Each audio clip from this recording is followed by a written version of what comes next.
Okay, so Donna, I know education funding is really important to you. It just seems like we have this conversation every time we have a legislative session. Yeah. And Deja vu all over again. And yet nothing happens. Right. How do you feel about that? It's very frustrating. Although we did do a little bit this special session, got a little bit of progress made, but not much at all. And the problem is that we lose generations of children because we're not addressing this. And the current funding mechanisms that we have are not sustainable. Property taxes continue to grow. The state continues to shift the cost to the property taxpayer.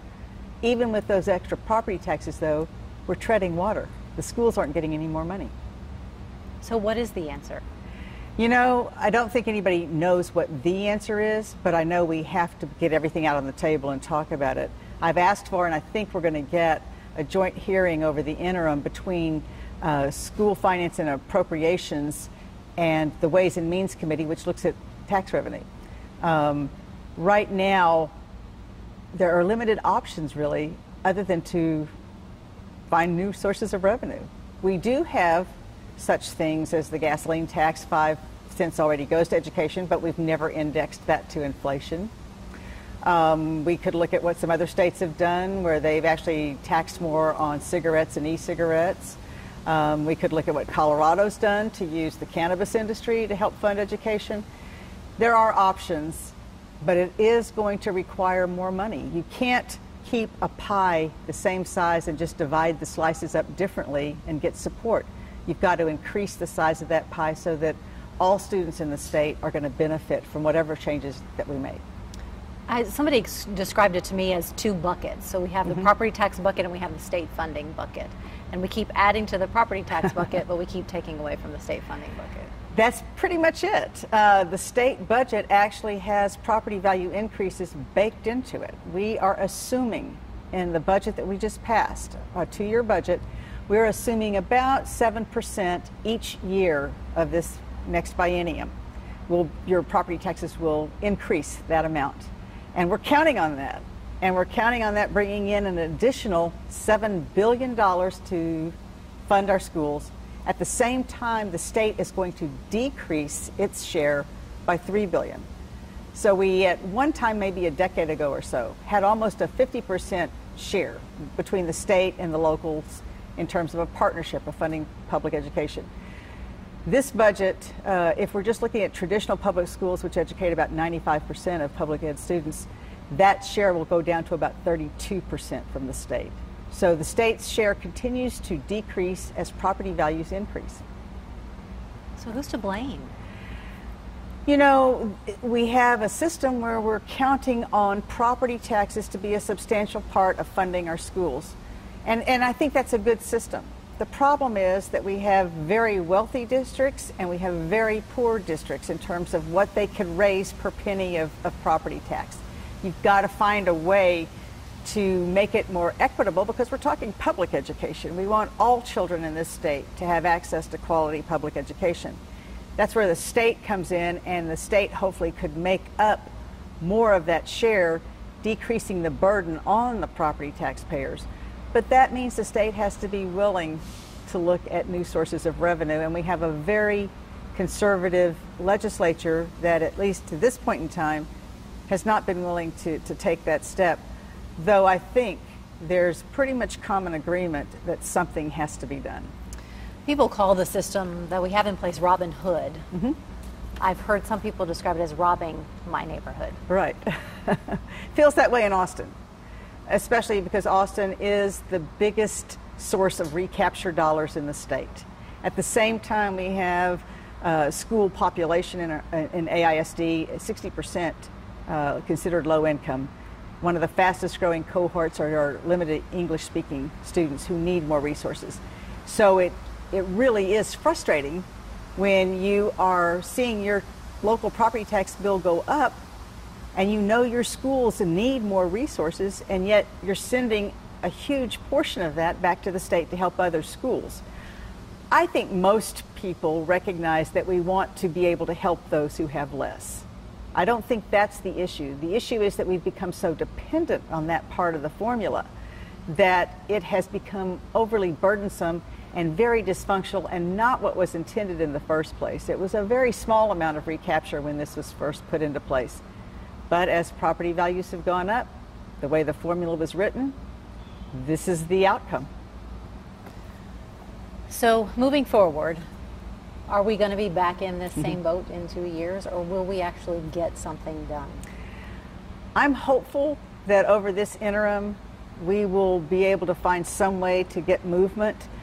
Session before last, Representative Chairman Chimmy Don Aycock, Chairman of Public Education, came up with a plan that was getting us further down the road toward doing something. We happened to have a surplus that session, and this was going to be about $3 billion, but we still couldn't get it over the goal line. This last session that we just ended, Chairman Dan Huberty also had a plan to take us forward. We did not have a surplus to work with this time, so the problem there was trying to figure out how do you move forward and where do you find some money with which to do that. The House was proposing using the Economic Stabilization Fund, which is the rainy day fund. The Senate was not willing to do that. Couldn't get it passed in the regular session. In the special session, we did pass a bill that doesn't do much at all for Austin and that is paid for by underfunding Medicaid as opposed to finding new revenue. We'll have interim hearings. I'm hopeful, as I said, that we'll have those that are involved with the school finance issue, dealing with those who deal with where we find our money. But also part of the legislation that passed this summer required the creation of a commission to look at public education funding, and the governor, lieutenant governor, speaker will be appointing members to that. That commission will meet and we'll see if they can come up with anything. But it really is unsustainable. Legislators are not going to be able to go back home and face their constituents and not address the rising cost of property taxes. It's just not going to happen. And what was proposed this past session in trying to limit what city and county governments could do was not addressing the real problem. The real problem is our local school property taxes. That's over half of our property taxes, and that's where the issue is. So I guess my final question is, what do you say to parents and educators who feel like you as a lawmaker failed them this time? You know, I do feel like as a whole the legislature has failed our parents and our taxpayers, and particularly our children, because they are not getting what they need. We do not have the graduation rates we should have.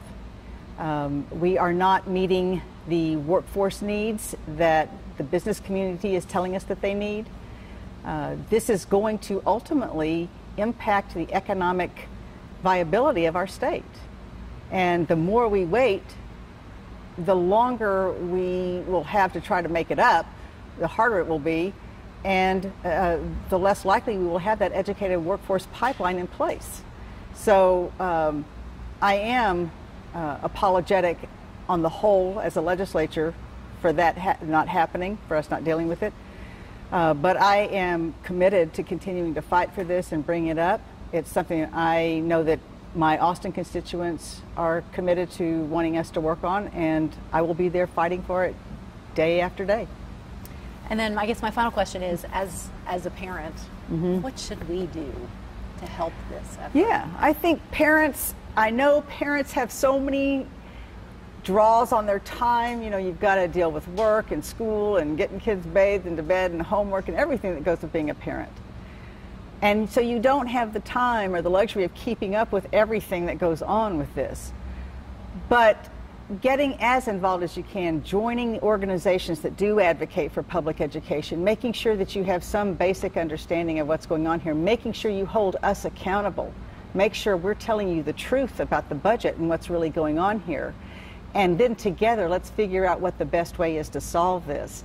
You need to know, and we need to know, what do we expect public education to provide, how much should that cost, and how are we going to pay for it? We decide that together, rather than us trying to play shell games with things and not getting all the stuff out on the table where you really know what's going on. So I think parents have a responsibility to know what's going on, but I think I have a greater responsibility to make sure the information is conveyed to the parents so then they can help me understand what I need to do to best represent them. Because there's a lot of worry. Yeah, there is a lot of worry, and I understand it. I mean, as a parent myself, although my kids are grown, I now have grandkids. As somebody who was on a school board, you know, I recognize how very, very personal this is for parents. And you're looking at what's going to be done for your child, and you don't have time to wait. Every day that goes by, your child is not getting what they need. There are some good things going on in our schools. I don't want to say that there aren't, because there are, but not what should be, and not keeping up with the 21st century economy. We cannot fill the jobs that we have right now even.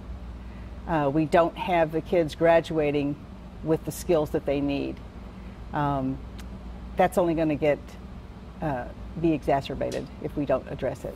Yeah, because it's interesting, the school districts that I've talked to, I mean, they say their big fear is not being able to pay the teachers what they need to be paid. Yeah. The infrastructure needs, I mean, we see it in our area in particular. We are in growing school districts, and they're increasingly playing the shell game to juggle money and then come up with these bond packages that probably take on more of that burden, and trying to get those passed is difficult now. Right, and you know, I know it's hard for people to understand, again, that there are two pots of money there. The pot of money that runs the schools and pays the teachers, and the pot of money that pays for the buildings. The pot of money that pays for the buildings, the bond money, that is not recaptured. So it's also which pot of money you're looking at here and how much is going to come back to the district to really help the students.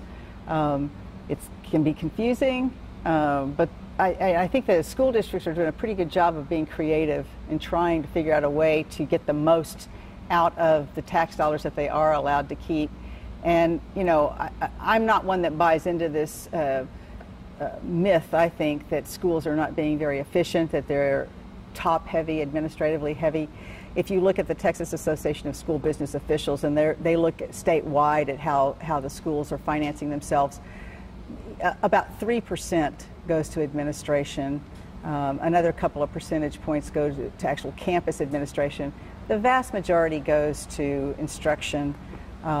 It's not just the teachers. You've got to be able to have people there to turn on the lights, sweep the floors, drive the buses, staff the cafeteria, be in the library, be the counselors. It's a lot to help our students be successful.